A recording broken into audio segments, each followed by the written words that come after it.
本日お話を伺うのはストックホルムのソフィア・ヘメット病院に勤務するスウェーデンの精神科医アンデシュ・ハンセンさんです。ハンセンさんは2020年11月18日にスマホ脳という5本を発表されました。ご著書についてお話を伺います。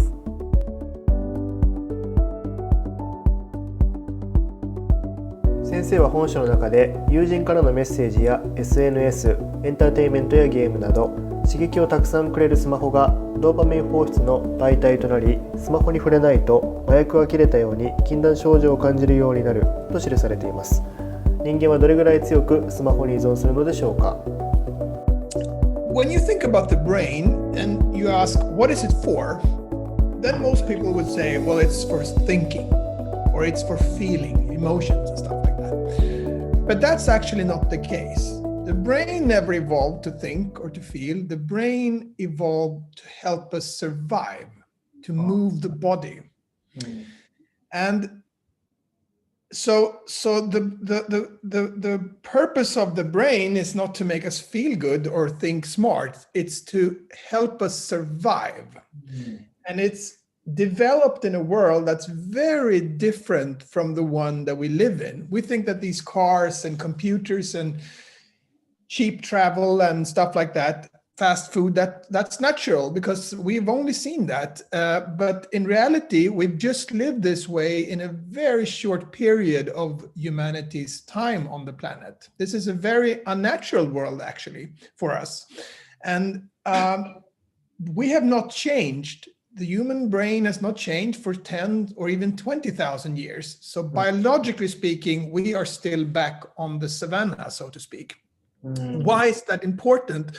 Well, that's important because dopamine is sometimes famous for being this happiness substance. And that's not correct because it has nothing to do with happiness. Dopamine tells us where we should direct our attention. Dopamine wants us to focus on certain things that helps us survive and procreate, basically. So that means that we are vulnerable to distractions. And that vulnerability to distractions has been exploited in us in our digital world. For instance, the dopamine system loves maybe. There's been experiments made where animals, rats and mice, hears a tone, and after the tone comes some fruit juice. And then you see that dopamine level in the brain of these rats and mice increase when they hear the tone. The tone tells the animals that now you have to pay attention. You will soon get something important here, in this case, juice. If you have this tone followed by juice, in some cases, not in every case, then dopamine levels rises more. So the brain loves maybe, the brain rewards maybe. That mechanism is also present in us humans, and that's why we like to gamble. And this is something that has been played out against us in our digital world, because in social media, for instance, when you post a picture and your friend clicks on the like button, you don't get to see these likes when your friends push on the button. The Facebook, Instagram, etc., they collect them and then distribute them in a way so that you want to pick up your phone more and more and more. And that's just one of an example of many tricks that are deeply rooted in our psychology that these companies has played against us. And that makes it very difficult for us to put down our digital devices. And I mean, I don't want to say that our digital life is bad. It's just bad. It's not, of course. It's helped us in many ways, but it has become so evident during the last years that there are downsides to this. And I think that those downsides has to be discussed and brought to the surface. And I think that they should be seen against the backdrop of our biology, of our psychology, and how we have evolved. And that's why I began this book with all these dots, to to show that the world that we live in is very, very strange to us, and that the brain did not evolve to help us be smart. It evolved to help us survive in a world that we have, that you and I have never seen. 今後ますます社会がデジタル化を進めていくと、我々の意識はどんどん混乱していくかもしれないということでしょうか。Yes, I think so. So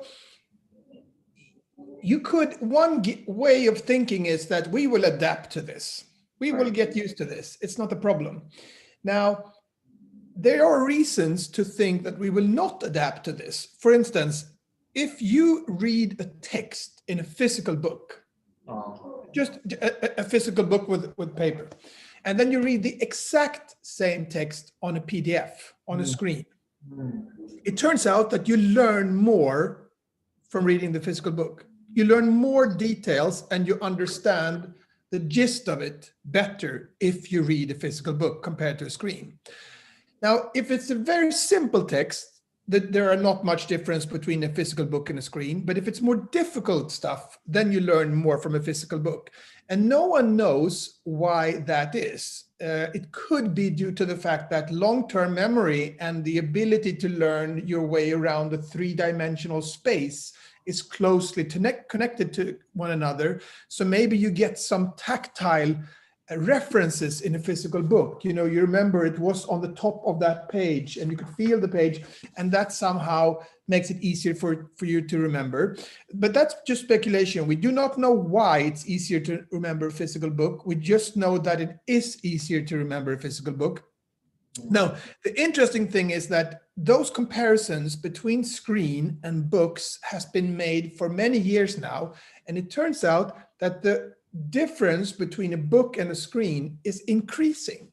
The book is getting better and better and better every year compared to a screen. So that is an indication that we don't get used to these digital distractions. We get more distracted. And that is something that I think we have to be aware of, because what we have seen today with our smartphones is just the first baby step in a technological development that will be endless, basically. We will get more and more and more advanced ways of capturing our attention. These technologies will creep under the skin. They will check our blood pressure, our heart, how fast our heart is beating. They will try to understand our emotional state and so on and so forth in order to make us addicted. So we have just seen the first step of this, and that's why I think it's important to have this discussion, why technology can be fantastic on one hand and also have very bad side effects on the other hand, because how this will be, what kind of technologies that we will have in the future is not written in stone, of course. That's something that is changing. And if we demand that we will have technologies that are better suited for us, for our biology and psychology, that are not making children addictive, then we will get those technologies. And I think that the starting point for that discussion should be our biology, how we have evolved and how human psychology and the human brain works. 麻薬は常用すると身体を破壊しますが、スマホ中毒もまた人間の何かを破壊するのでしょうか。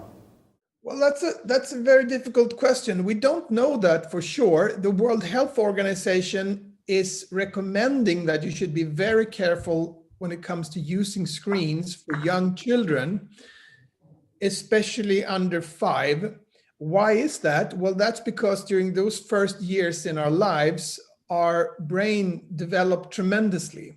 And it's very important that you get stimuli from the environment and that in order to develop normally. And the World Health Organization has said that maybe you're taking a risk if you are spending hours in front of a screen like this. You don't get this stimuli, and maybe the brain will not develop normally. So, but the truth is that no one knows for sure what will happen. But I think it's smart not to take any chances. So how it will affect our brain in the long term, we do not know. But if you look at how we are feeling and anxiety and depression and so on, I think that the main effect that our digital lives has on us is not what we're doing when we are on the screen, it's what we're not doing when we are on the screen. So we need, there are certain things that we need to be resistant to anxiety and depressions. And what's that? Well, that's sleep. That's physical exercise. And perhaps more than anything, it's other humans. And we know now that we are sleeping less, especially teenagers are sleeping less. In my country, the number of teenagers seeking help for sleeping problems has increased by almost 1,000% during the last 20 years. And I think that's at least partly due to digital technology, because a survey showed that a third of all teens sleep with their cell phone in their bed, not on the table beside their bed, but in their bed. And if you see how good our digital tools are at taking our attention, you will realize that it's very hard to fall asleep if you have a machine with all your friends and with all the entertainment in the world lying next to you. You will have problems falling asleep, and that's what you see today. We also know that we exercise less, we are more and more sedentary, and we don't meet in real life as much as we used to. And I think thereby that the digital world is depriving us from these protective factors. We exercise, sleep, and other humans, and that makes us more vulnerable to anxiety and depressions than we have been before. iPhone や SNS のアプリの開発者たちが自分たちが生み出したテクノロジーについて驚異の念を抱きつつ語る歌詞を読むと、人間がいかに刺激や快感に対して弱い生き物なのか、そのことを彼らがどれほど熟知しているのか理解できます。こういった開発者たちは心理学の知識を総動員して人間が溺れやすい刺激で的確に消費者から搾取しているように思えます。これまでもテレビゲームやエンターテインメントなど刺激を与える商品はたくさんありましたが、スマホや SNS はそういったこれまでのおもちゃよりも与えてくれる刺激の総量が圧倒的に大きいということでしょうか。Yes, I think so. And the reason is that with these technologies, you can collect data from billions of individuals. In your smartphone, there's data on who you talk to, who you call, whose pictures you like, where you travel, with whom you travel, what movies you see, what music you listen to, what articles you read, etc., etc., etc. And all that data, if you analyze that data from not only millions, but billions of people, you will find these patterns in the way we live our lives, the way we behave, and you will then find vulnerabilities that you can exploit.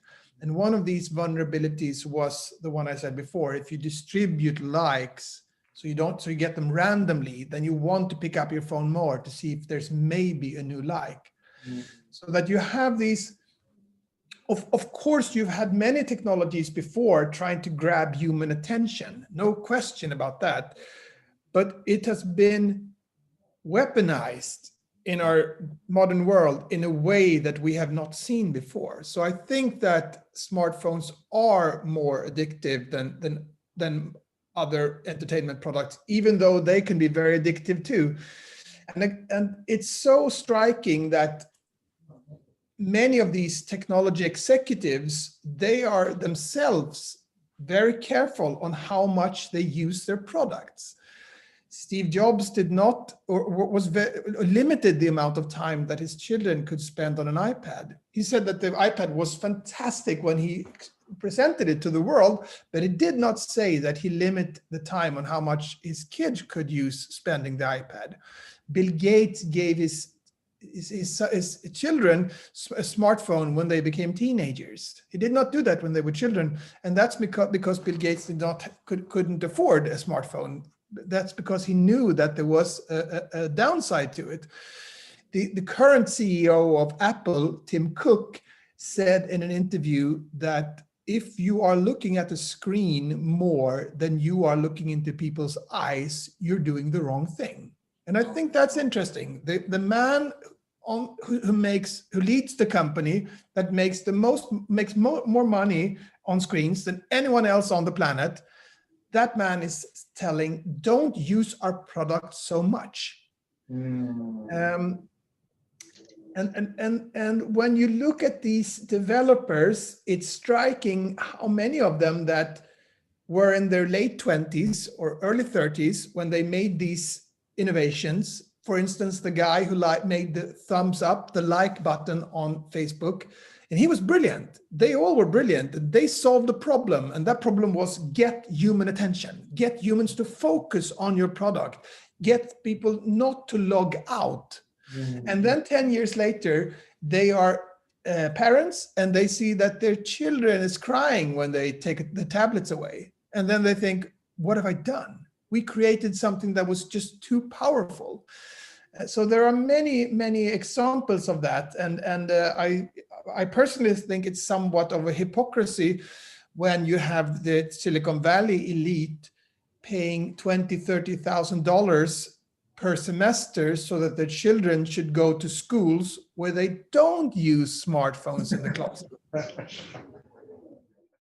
問題にされているテック企業の方々からご著書について何か反応やコメントを受けることはありましたか？ I have many friends who work in the tech industry, and some of them are very successful in this tech industry, and they say that this is right. This is very important. And I think that it's very important. You must stress that digital technologies can be wonderful. They can be fantastic tools, but they also have this dark side to them that we need to discuss. So the comments that I have gotten from people in the industry has mostly been very positive.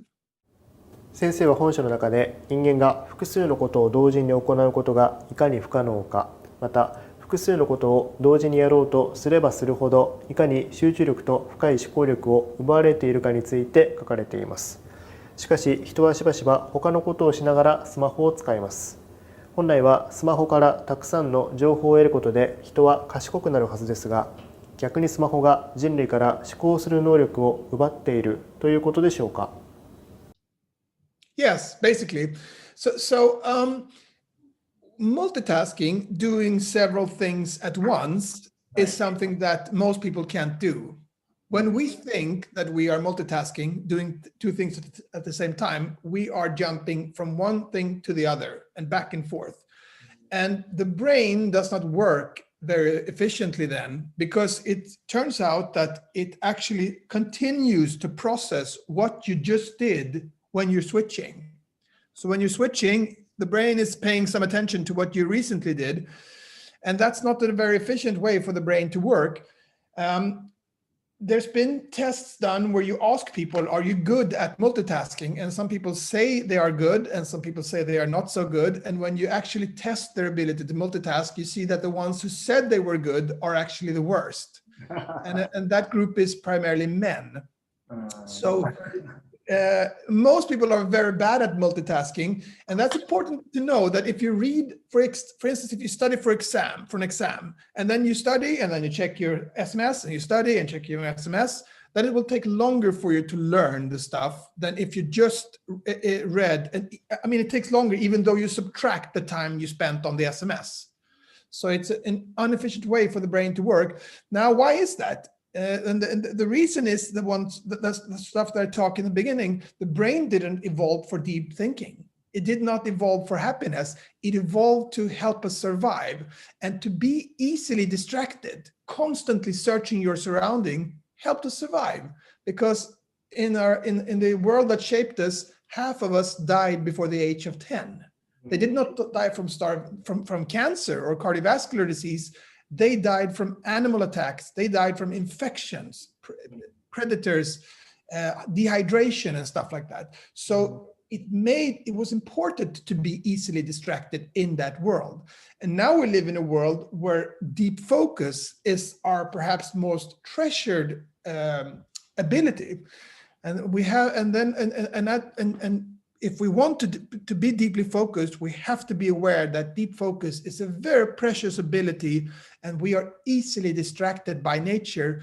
And if we want to have as much deep focus as possible, we should avoid being digitally distracted, preferably by having the phone in another room. If I'm writing an article or a book or meeting a patient and I really need to be focused, then I leave my phone outside because I know how vulnerable I am to distractions.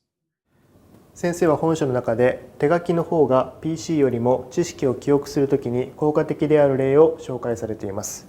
しかも PC やスマホはメッセージアプリや SNS、インターネットとつながっているので集中力を保ちながら作業するのは難しい。しかし世界的にも学校教育の中にますます PC やタブレットを使ったデジタルなツールが導入されています。教育現場のデジタル化について先生のお考えを教えてください。Yeah, that's a very difficult and that's a good question and a very difficult question. And I'm a psychiatrist, so I'm not a teacher. But what I would like to say is that these studies on how you learn on a screen versus paper are very important to read about if you work with education in school. We do learn more from paper than from a screen. The differences are biggest if it's difficult stuff to learn, and the differences are biggest for students that are not so good in school. Children that are good in school, for them, screen versus paper is not so much difference, but for the ones who are not so good, paper is definitely better. So I think, and you can also see that going through large amount of information, if you have a lot of data you have to go through, then a screen might be good. You can read through a lot of stuff. But if you really want to learn difficult stuff in depth, then you should prefer use a paper. So one idea might be to print the stuff that's difficult and have that on a paper for students. So you have some stuff that you use a screen for and other stuff that you use a paper for. But when it comes to all digital learning, my main advice is check the data first before you implement it. Don't just assume that digital tools are good for education before you've checked the data. Everyone assumes that the screen is as good as paper, and it's not. It's very clear that it's not. 本書の中でスマホをたくさん使う人の方が多くのストレスを感じ、うつになりやすいということを統計的なデータで説明されています。たくさんドーパミンを与えてくれるスマホを使うほどストレスや疲れを感じて落ち込むのはなぜでしょうか？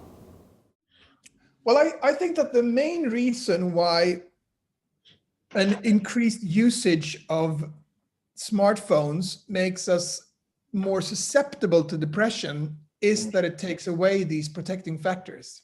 If you use your phone more, you don't sleep, you don't exercise, you don't meet. There is a lot of data now that shows that this constant comparison that you do in social media is bad for the well-being of especially teenage girls. The screen time for boys is more about playing computer games, and that's probably not dangerous for your mental health by itself, other than it takes time so that you don't exercise, you don't sleep, and you don't meet. But the constant comparisons that you are making against other people against social media, that may be bad for your mental health in itself, especially for girls. So I think that that's an important message now when we are seeing what appears to be at least a rise in mental health problems all over the world. SNS 上で互いを比較するほど鬱になっていく。しかし他人と自分を比較するのは SNS の構造的な性質そのもののように思いますが。Yes, absolutely. And our perceived position in a hierarchy is closely linked to our mental well-being.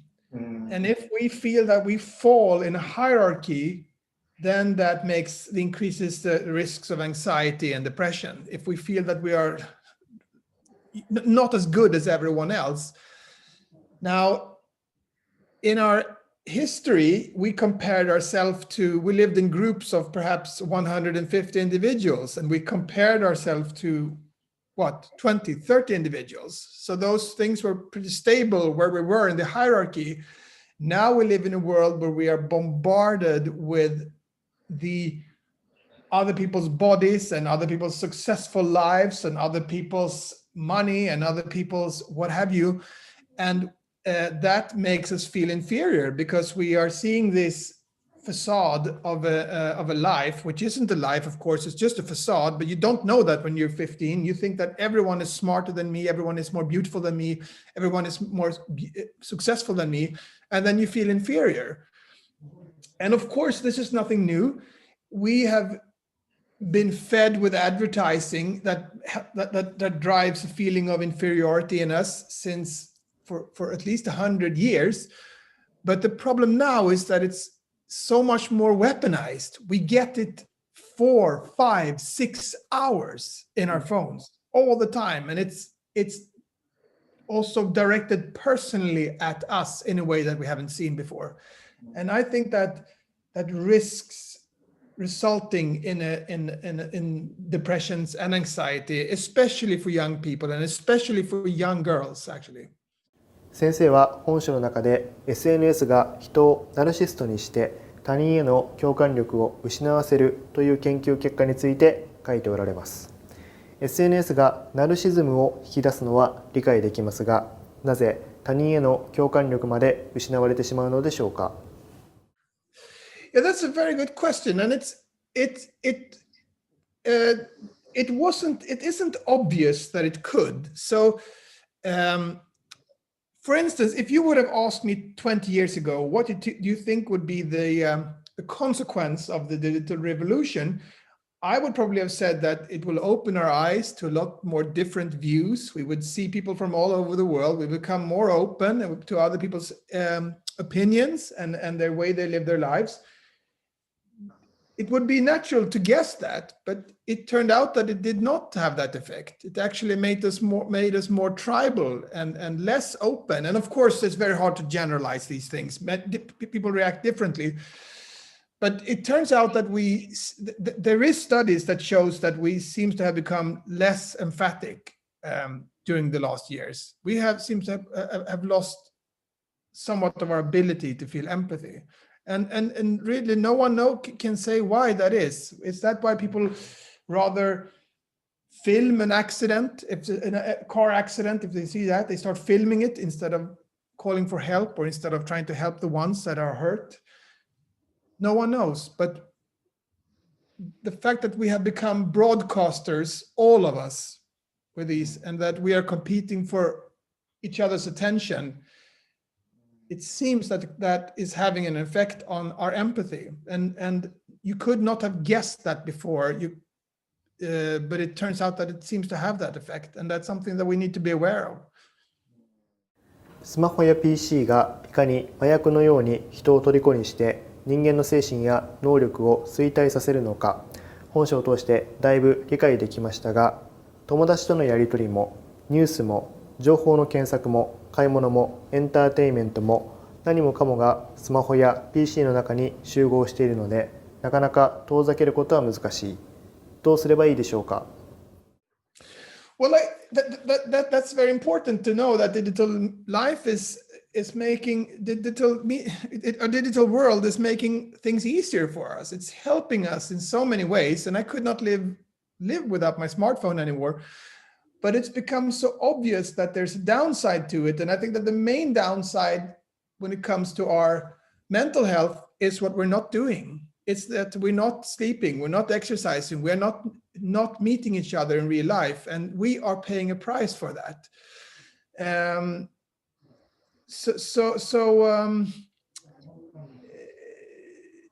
We have to keep that in mind, and these phones are, of course, just the first steps in a long line of technologies that would change us more and more and more, and we have to have a discussion about that, because we should not adapt to technology. Technology should adapt to us.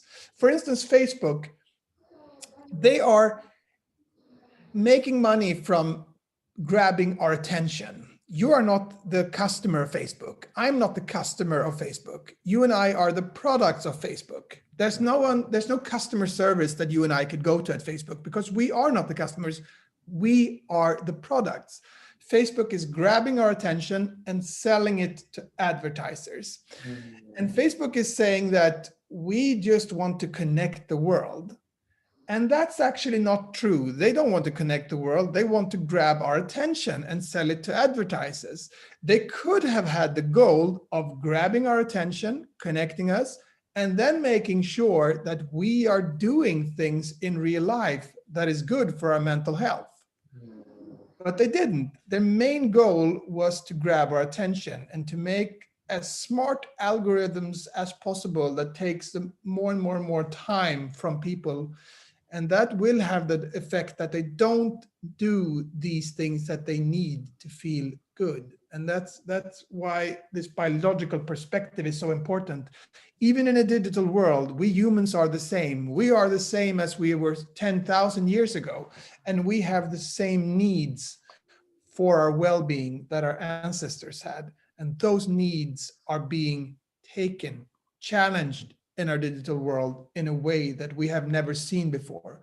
And the consequence of that is that we feel less happy than we should because we live in a fantastic world. We have almost eradicated most of diseases, with the exception of COVID, of course. We have food available everywhere. We are safe. We can travel all over the world, etc. All of that is fantastic. So that we should feel a lot better than we are doing. And a main reason for that is that we have forgotten about our biology, I think. 先生は患者が自分の感情が果たす役割を理解して感情を言葉で表すことが大事と書かれています。これはつまり自分がどのような理由からどのように苦しみを抱えているのかを言葉で言い表すことができれば必要な対策が立てられるという意味だと思います。スマホや SNS などがいかにストレスの根源になっているのか自分の言葉にできればそういったテクノロジーとより上手に安全に付き合うことができるということでしょうか。Yes, that's a good point. I think so. I mean, for anxiety and stress and depressive symptoms, that's not necessarily an illness. That's normal. Humans never evolved to be happy. We evolved for survival and reproduction. And to be anxious, to constantly search your surrounding, be afraid of accidents and negative stuff that might happen, that helped us to survive.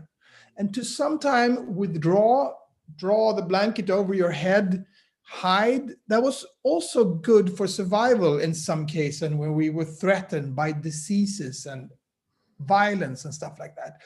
So these bad feelings or even depression and anxiety are not necessarily diseases, though they are human traits that helped our survival. And basically all therapy has the goal of trying to put you on a seat, observing your mental life as if it's on a stage. So that you observe what's happening to your emotions, so that you observe what happens to your cognition. And then you hopefully realize that, oh, I see the world a bit more dangerous than it is. And that's not because I'm ill, that's because that's why humans survive. That has helped us to survive. So to step away back, to verbalize your emotions, and why you get stressed and try to see them from the distance, which is called metacognition in psychiatric terms. That's very valuable, I think. And as I said, that's the main goal of all kinds of therapies is to do that. And if we could do that in our digital world also and take a step back and realize that, this is why I can't help picking up the phone. It's because it's hacking this dopamine system. And it's not that this dopamine system has evolved to make me happy or smart or deeply focused.